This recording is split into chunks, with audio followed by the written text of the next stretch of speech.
exatamente as entidades que guardam essa informação são chamadas de variáveis. Então, o que são variáveis? Para que serve? Serve para guardar, acessar e manipular algum tipo de dado. Então, da mesma maneira, eu não só guardei a informação na minha cabeça.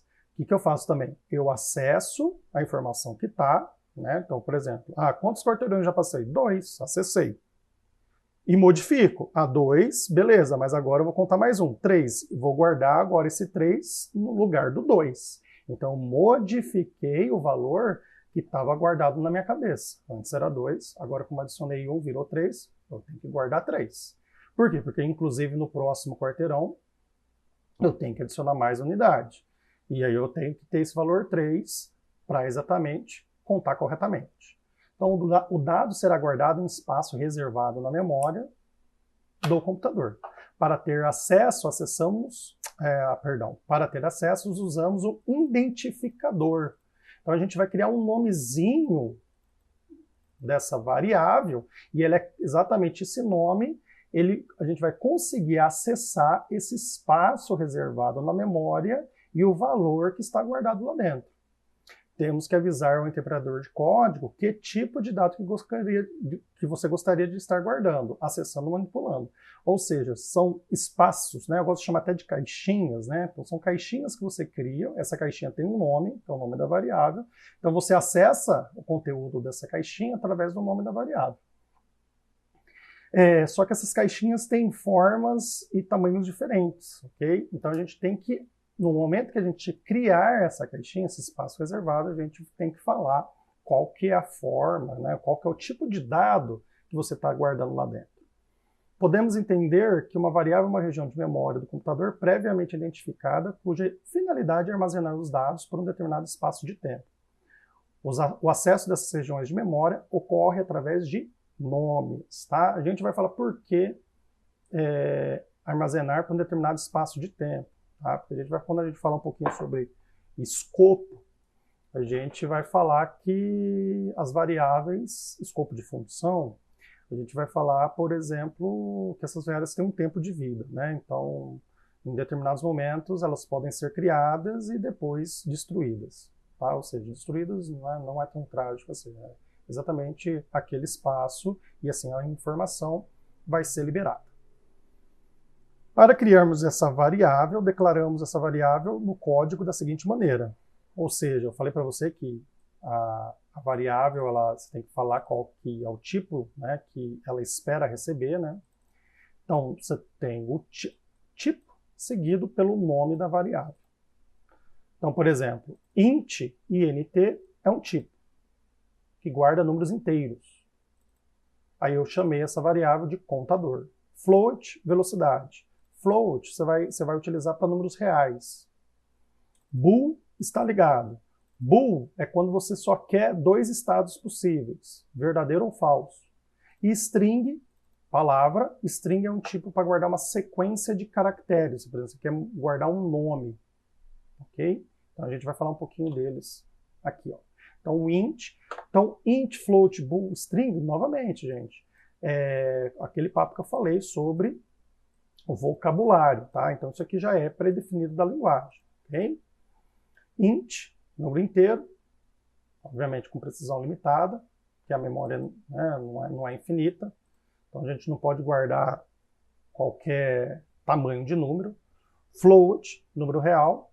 Bool, admite apenas 2 valores, verdadeiro ou falso, true ou false.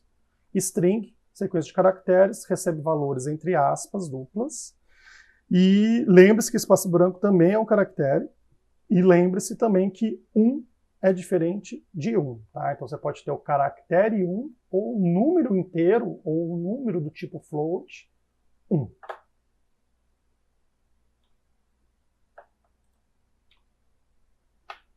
Algumas dicas para nomeação de variáveis. Então, primeiramente, utilize nome para variáveis com significado, relacionado à natureza do dado armazenado. Então, por exemplo, a variável para contar quarteirões, eu posso chamar de contador quarteiral. Por que quarteiral? Não utilize espaços em brancos, caracteres especiais e nem acentos. Então, não vou usar o tipo. Usualmente, a primeira letra do nome de variáveis é minúscula. Nomes compostos, nova palavra começa com letra maiúscula. Então, por exemplo, se eu fizer uma variável chamada time count, counter, né, ou count, ela está funcionando. Tá vendo? O nome tem algum significado. Possivelmente é um contador de tempo. Então, é um nome composto. O count, lá o C do count, começa com uma letra maiúscula. Podemos entender que uma variável é uma região da memória do computador previamente identificada, cuja finalidade é armazenar dados por um determinado espaço de tempo. A gente já comentado isso. O tempo de vida da variável, assim, a possibilidade de acesso a ela é limitada ao escopo que ela está inserida. Então, se a gente declarar a variável, ou seja, criar a variável dentro do script, porém fora do start update, e de outras funções que a gente pode ver no futuro, ela existirá enquanto essa componente existir no jogo. E ela vai ser acessível em qualquer outro bloco de instruções dentro desse script. Variável declarada dentro de um escopo local do script, ou seja, dentro do start ou dentro do update, só existirá e só será acessível dentro do start do update. E também a vida dele em relação a tempo vai exatamente iniciar e começar quando as instruções do start ou do update iniciarem e terminarem. Então, quando as instruções dentro do start terminarem, logo após a variável criada, declarada aí dentro do start, ou as variáveis, elas não vão existir mais, ok? Então, vamos parar um pouquinho e já brincar aqui rapidamente. Então, o que eu falei, ó? Que a gente, resumindo aqui, ó. Eu posso estar criando, por exemplo, aqui no start, uma variável inteira para contar alguma coisa. Eu vou chamar de counter, por exemplo. Ela é inteira, então eu falo que o tipo é int e o nome dela eu vou chamar de counter. Ok? Ainda a gente não falou, mas a gente pode colocar algum valor dentro dela. Como eu faço isso? Acesso a variável pelo nome. E agora, para atribuir um valor a essa variável, uso o operador atribuição, que é o igual. Ok? O símbolo igual. Atribuo um determinado valor. Então, neste momento, então, vamos lá. Então, como está sendo executado isso? No início do jogo, se algum objeto de jogo tiver essa componente, o start vai ser chamado, ou seja, as instruções que estão dentro do start vão ser executadas. Então, estou criando uma caixinha do tipo inteira chamada counter, ok? Através do nome, eu consigo acessar essa caixinha e estou atribuindo o valor 10, ou seja, estou guardando dentro dessa caixinha o valor 10. Se, por exemplo, eu fizer isso, o que aconteceu? Após eu atribuir o valor 10, eu atribuí o valor 15. Então, o último valor aqui que a caixinha counter tem é 15. No momento, é a última instrução? É a última instrução. Acabou as instruções que definem o start? Acabou. Todas as variáveis criadas aqui dentro do start vão ser liberadas da memória, vão deixar de existir. Ok? Se eu fizesse, por acaso, isso dentro do update, beleza, o update é executado a todo o quadro, mas é uma nova execução. Então, por exemplo, no primeiro quadro, o que vai acontecer? O update vai ser executado, ou seja, as instruções que estão dentro do update vão ser executadas uma após a outra.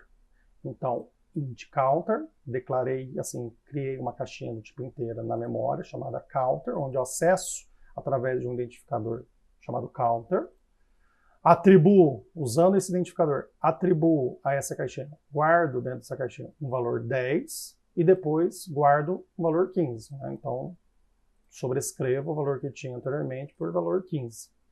Acabou as instruções? Acabou. Mesmo que ele vai repetir no próximo, mas é uma nova execução. Agora, neste quadro atual, acabou. Então, counter é liberado da memória. No próximo quadro, as instruções vão ser executadas novamente. Vai criar novamente uma outra caixinha counter, que pode estar em outro lugar na memória, inclusive. Acesso essa caixinha, coloco o valor 10, acesso essa caixinha, coloco o valor 15, é liberada da memória essa variável, e assim por diante. Agora, se eu fizesse isso, aí não. Enquanto um objeto de jogo existir no jogo com essa componente desse tipo, com uma componente desse tipo, né, que obedece essa definição, essa variável counter, ela existirá e será a mesma. Isso vai ser interessante, por exemplo, para contar realmente, no caso. É interessante que, por exemplo, o update é exatamente a verificação lá do motorista. Então, de tempos em tempos, ele também verifica se ele já passou um determinado quarteirão. Na hora que ele observa que ele passou um determinado quarteirão, ele vai adicionar uma unidade no valor que está guardado no contador dentro da cabeça dele, no contador de quarteirões. Okay? Então, isso aqui se torna mais interessante, por exemplo, para esse caso. Então, isso que a gente está chamando de um escopo local, né? O local aqui vai ser esse caso. Ok? Então, essas variáveis vão ser liberadas da memória quando a execução do update, do start ou de outros blocos que a gente vai conhecer no futuro terminarem. E global, se a gente declarar como uma variável, vou chamar assim por enquanto, uma variável do script, no escopo do script.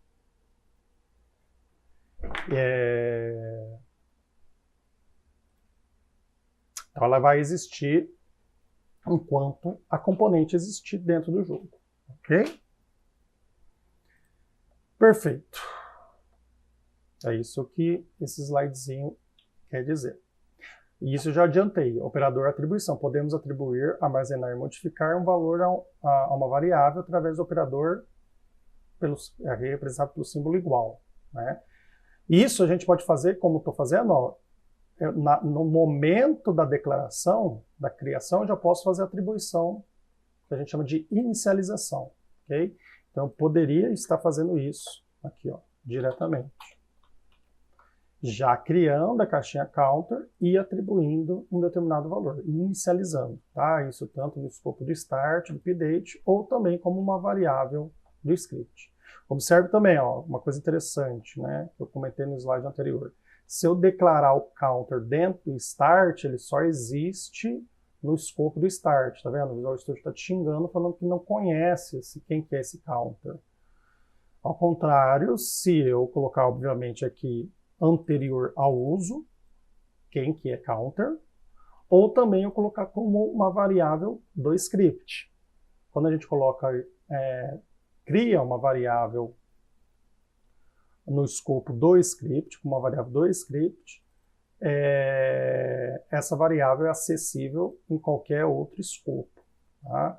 Tanto no start quanto no update. Podemos acessar o valor de uma variável através do seu nome. Então, contador outro recebe contador recebe contador mais um, print contador. Eu vou explicar já esses outros carinhas. Tá? Então, aqui já estou adiantando que a gente tem alguns operadores. Então, imagine que eu tenho aquele counter, aí eu vou fazer aqui que counter recebe... vamos fazer aqui no update, no start, e vamos tirar isso aqui. Depois eu comento esse caso que eu ia comentar agora. Então imagine que no start eu coloquei que eu estou criando uma variável counter do tipo inteira, estou atribuindo inicialmente um valor 5, nessa caixinha, e posso fazer, por exemplo, criar uma outra variável contador, ao traduzir, recebe counter. Olha que interessante.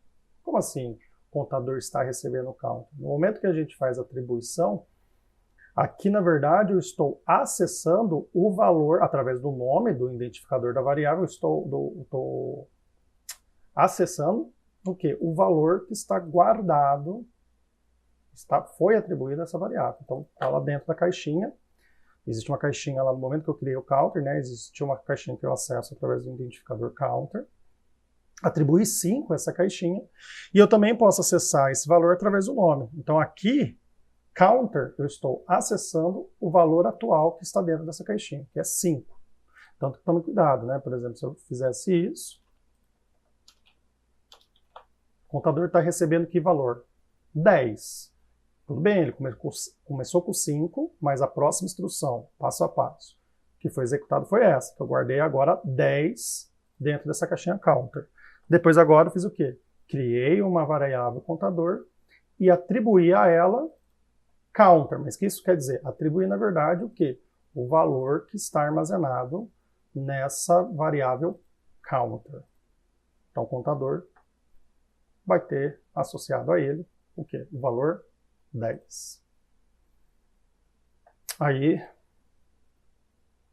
eu posso estar fazendo algo assim também, ó, somando um valor. Qual que vai ser o valor aqui? Como a gente vai interpretar isso aqui? Então declaramos uma caixinha chamada contador. E o que eu atribuí? Counter mais 10. Qual que é o valor que está atribuído a counter nesse momento da execução dessa instrução? 10. 10 mais 10, 20. Então vai ser guardado dentro de contador 20. Ok? Então é exatamente isso. 10 mais 10. Então vai ser atribuído a 20 a ele. E aí, só para a gente poder brincar, para ver se está dando certo, eu vou passar um comandinho para vocês, chamado print. E a gente pode passar um valor diretamente para esse print, ou a gente pode passar também uma variável, ok? O que vai acontecer se eu passo uma variável? Na verdade, o que vai ser impresso em algum lugar que eu vou mostrar para vocês, exatamente vai ser o valor que está guardado nessa variável. Tá? Então, print não vai imprimir a palavra contador. Na verdade, o que ele vai imprimir? O valor que está guardado dentro do contador, que é 20. Vamos usar e vamos ver se imprime 20? Vamos. Então, salvei. Certifica que quando a gente faz uma mudança no script, aqui no Visual Studio fica um asterisco em frente ao nome. Tá? Então, dá um Ctrl S, aperta aqui no símbolo de salvar tudo, ou de salvar especificamente esse arquivo. Ok? Então vamos testar, para ver se realmente é verdade. Então eu posso pegar criar um objeto novo, create empty.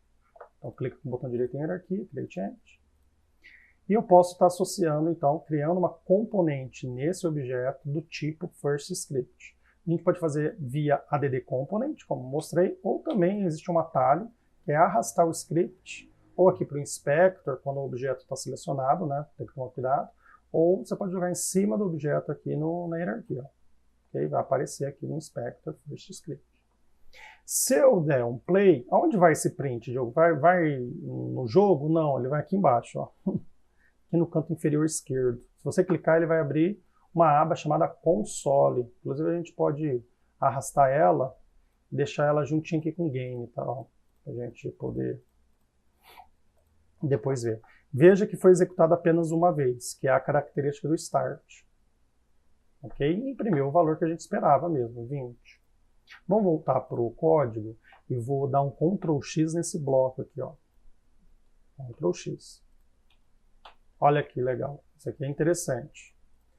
Como eu falei para vocês, como na verdade o update é executado várias vezes, então isso aqui, a todo quadro, né? Ele é executado uma vez, mas em todo quadro. Então a gente espera que cada quadro, esse conjunto de instruções, seja executado. Só que aí vocês vão observar que a gente não está guardando a informação passada. Então, quando terminar a função na chamada num determinado quadro, as variáveis que foram criadas aqui no update, elas vão ser liberadas da memória. Então a gente vai perder essas informações. Tanto que a gente sempre vai ver imprimir o número 20. Porque a todo momento vai criar uma variável do tipo inteira chamada counter, que recebe 5, counter recebe 10, cria uma variável contador do tipo inteira que recebe o valor atual do counter mais 10, vai ser 10 mais 10, 20, e imprime esse valor. Acabou o update, vai ser tudo liberado da memória, na hora que executar novamente no próximo quadro, repete o discurso. Ok? Vamos ver o que acontece? Então a gente, ó, aqui no canto inferior direito, quando a gente também faz uma mudança no script e volta, o Unity ele vai reinterpretar o código. Então vai aparecer uma rodinha aqui, tá? De loading. Então espera ele terminar, ele vai aparecer, vai aparecer e desaparecer. Desaparecendo, pode testar tranquilamente. Então vou apertar aqui no play, para emular o nosso jogo. E o que a gente vai ver? Olha lá. Está imprimindo 20, mas vocês vão ver aqui, ó, 300, 400, aqui é um contador de mensagens aqui que estão vindo, de prints que estão vindo aqui no console. Então você vai ver que por que tá criando vários prints? Porque eu exatamente coloquei esse conjunto de instruções dentro do update. Então está sendo executado todos aqueles conjuntos de instruções a cada quadro. Perfeito? Diogo, eu gostaria agora de estar contando. Como lá o contador de quarteirões. Então vamos fazer um exercício meio parecido. Então eu vou tirar isso aqui. Vou tirar essa definição aqui, ó. O print, eu vou printar alguma coisinha. Ele está falando que está dando um erro aqui, por isso que ele fica com vermelhinho, porque ele está falando que você não passou nada para ele imprimir, mas a gente vai passar. Então eu vou colocar agora no escopo global, no escopo, na verdade, da componente, fora do start, fora do update, mais importante, dentro da componente, dentro da definição do first script, que dentro desse abre e fecha chaves aqui. Então eu vou criar uma variável inteira chamada frame counter. E já vou inicializar ela com 0. Aí o que eu vou fazer? Eu vou fazer frame counter, receber, olha que interessante, eu vou escrever, ó, frame counter mais 1. E vou mandar imprimir frame counter. Então lembra quando eu falei lá no cérebro da gente, como a gente estava contando o quarteirão? Eu falava assim, ó, eu criei lá na minha cabeça, ó, vou sublinhar aqui, vou fazer o storytelling do código, ó. Eu criei lá na minha cabeça, um espaço lá na memória da minha cabeça, para eu contar quarteirões. Eu preciso saber valores no passado. Então, preciso de ter uma variável que guarde esse valor para eu poder acessar o valor antigo, somar uma unidade e guardar esse novo valor. Então, criei lá e pus 0 na minha cabeça. Aí, o que eu faço a cada update na minha cabeça? Eu faço o seguinte. Falo o seguinte, ó. Esse espaço na minha memória, esse espaço aqui na minha memória, ele vai receber um novo valor. Qual? É o valor atual, 0 mais 1. Quanto isso dá? 0 mais 1 dá 1. Só que estou atribuindo ao mesmo espaço na memória. Então, o valor atual é 0 mais 1. Atribuo 1 a esse espacinho na memória que está guardando a informação de contagem de quarteirão. No caso aqui, contagem de quadros. Então, no primeiro quadro, o que vai acontecer então? No primeiro quadro, frame counter vai receber o quê? Um valor, que é o valor atual do frame counter, 0 mais 1, 1. Ele recebe 1. Então, no primeiro quadro, vou escrever aqui até como comentário. No primeiro quadro,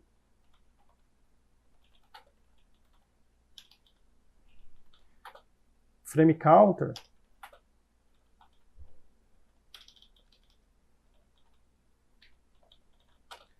recebeu 1. Vamos ver no segundo quadro? Eu vou aproveitar aqui e fazer até o quarto quadro.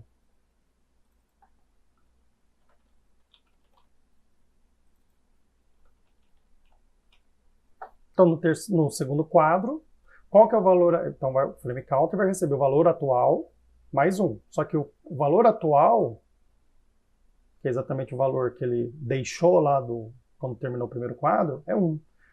1 mais 1, 2. O frame counter vai receber 2. No terceiro quadro, ele vai pegar o valor que foi atualizado no segundo, né? O valor atual é o novo valor atual. 2 mais 1, 3. Vai receber 3. E depois vai receber 4. Depois vai receber 5, 6, 7. Então esse frame counter é o que o nome da variável diz, ele é um contador de frames, um contador de quadros. E aí eu vou imprimir, vou atualizar o valor desse contador e logo após, no mesmo quadro, vou imprimir esse valor. Olha lá, aqui no canto, saiu o loading da play. Olha que legal. Então ele vai agora contar. Perfeito?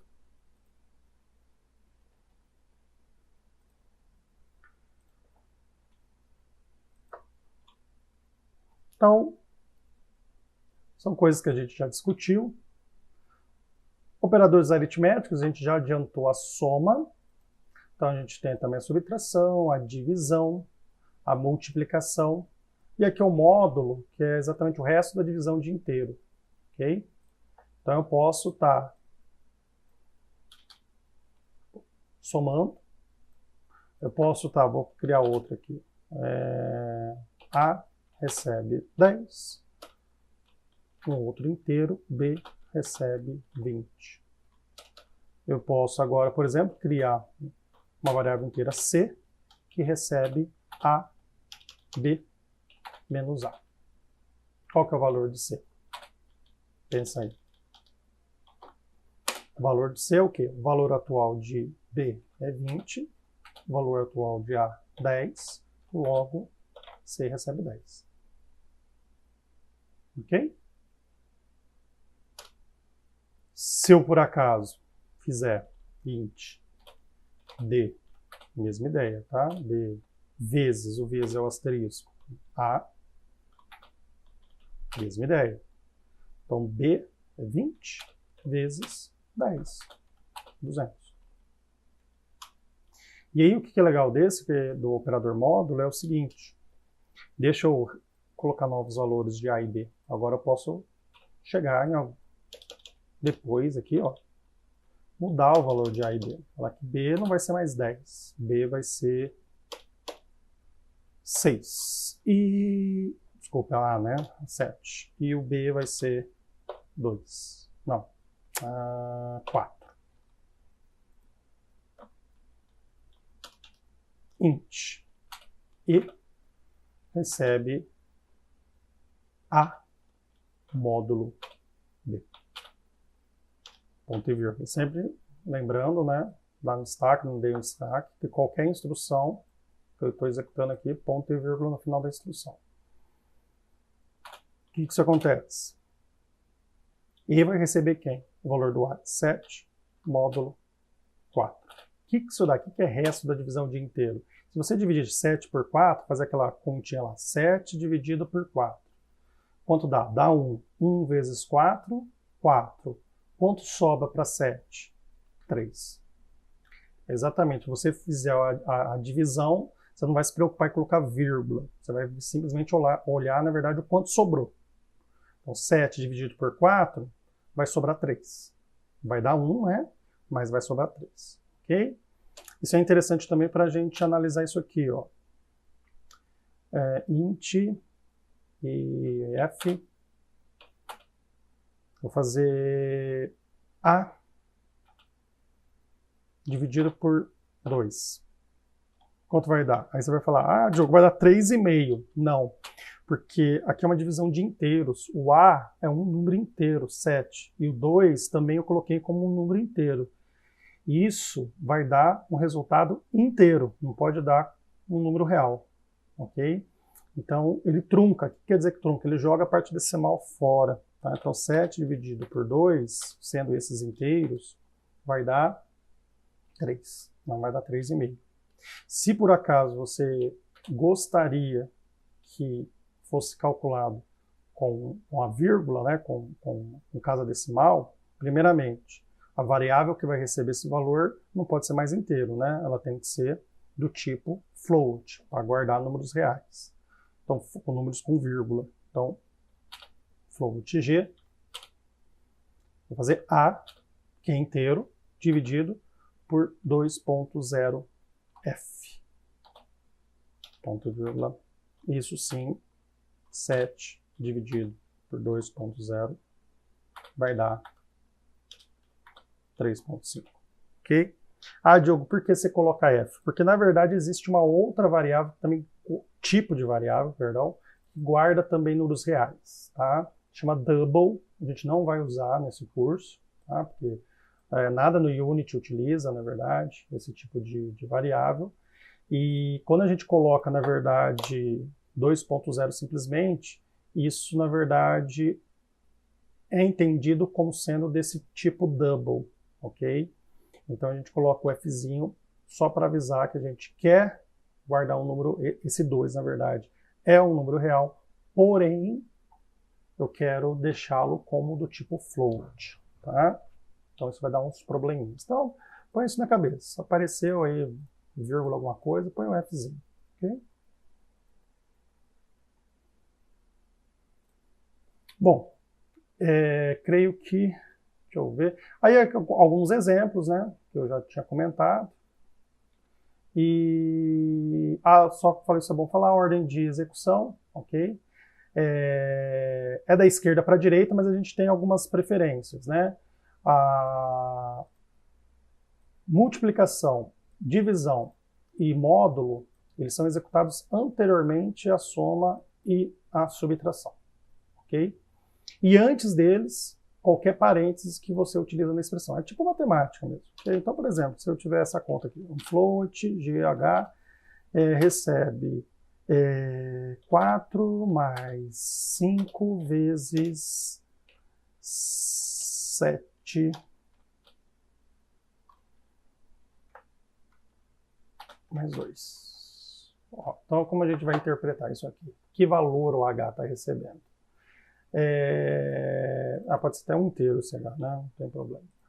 Que valor ele está recebendo? Você vai fazer 4 mais 5, depois multiplicar. Não. Primeiramente, quem tem prioridade é parênteses. Então, primeiramente, ele vai resolver essa soma que está dentro do parênteses. Porque parênteses tem prioridade. Então, vai virar 4 mais 5 vezes 9. Perfeito. Depois disso, quem tem preferência entre soma e multiplicação é a multiplicação. Então, a multiplicação vai ser executada primeiro. Vai ficar 4 mais 45. E, posteriormente, vai dar 49. Se tivesse, por acaso, um 2 aqui,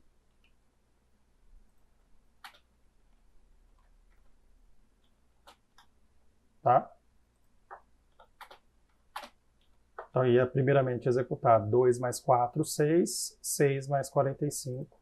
Aí ia vigorar, na verdade, a última regra, que é da esquerda para a direita. É da 51. Ok? Isso é importante também falar. E a gente tem também, a gente vai parar aqui. Então, eu vou voltar um pouquinho. A gente tem, já estamos terminando, alguns atalhos, tá, em relação aos operadores, ok? Então, a gente pode, por exemplo, tá fazendo da seguinte maneira. Tá? Vou pagar aqui, vou pagar aqui, vou pagar aqui.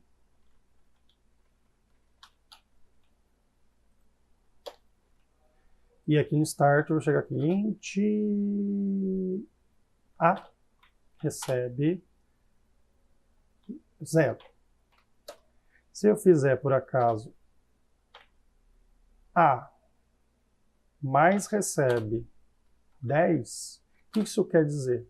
Que ele está recebendo o valor atual dele mais 10. Se eu chamar, por exemplo, novamente, vou somar 5. Então aqui vai ser quanto? Vai ser o valor atual dele era 0 mais 10. Então ele recebeu 10. Aqui vai acontecer o quê? O A vai receber A mais 5. Então o valor dele atual é 10 mais 5, vai ficar com 15. O A menos recebe, mesma lógica, 2. Então A vai receber ele mesmo, menos 2. vai ser quanto? 15 menos 2 vai ser igual a 13. O A, multiplicação, recebe 2. Vai receber ele mesmo vezes 2. Ou seja, 13 vezes 2 vai dar 26. E assim por diante, ok? Assim por diante. Vai então ter a mesma ideia para a divisão, para o módulo. Está aqui escrito, ok? Eu só usei operador. E especificamente a gente tem para a soma e para a divisão, para soma e subtração, perdão, de uma unidade, a gente tem um cara interessante que a gente vai utilizar exatamente para o frame counter, que é isso aqui, ó. Int A recebe 0, eu posso fazer o seguinte, A mais mais. Isso é a mesma coisa que A mais recebe 1, que é a mesma coisa que A recebe A mais 1. Ok? Só que é uma coisa bem resumida. Então você vai incrementar de uma unidade o valor de A. Exatamente isso. Que é a mesma coisa que está fazendo aqui, que é a mesma coisa que está fazendo aqui. Se eu chamar novamente, e tem um decremento. Então aqui virou 1, virou 2, voltou para 1. Né? Somou de uma unidade, virou 1. Somou de uma unidade, virou 2. Diminuiu de uma unidade, virou 1 novamente. Então a gente pode usar lá, por exemplo, no frame counter, esse operador incremento. Né? Então aqui estava escrito int frame counter, começa com 0. Aí a cada quadro, fazer frame counter mais mais. Ou seja, eu vou fazer a cada quadro, frame counter, adicionar uma unidade. Print frame counter. Perfeito? Se rodar, vamos esperar que eu rode. Se eu mandar rodar o jogo, emular a execução do jogo, vai ter o mesmo efeito do exercício anterior. Okay? Bom, gente, por hoje, para esse vídeo é só. No próximo a gente vai ver operadores não aritméticos, mas os relacionais, e a gente também vai falar sobre estrutura de decisão. Ok? Até breve.